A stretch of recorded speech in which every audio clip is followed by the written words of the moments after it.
No way. He never helped me and my mom back when we needed, so I'm not going hand in hand to him now. Father's right. We will figure this out.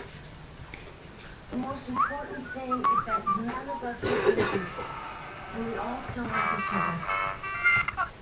Stitch it on the pillow, sister. We need cash.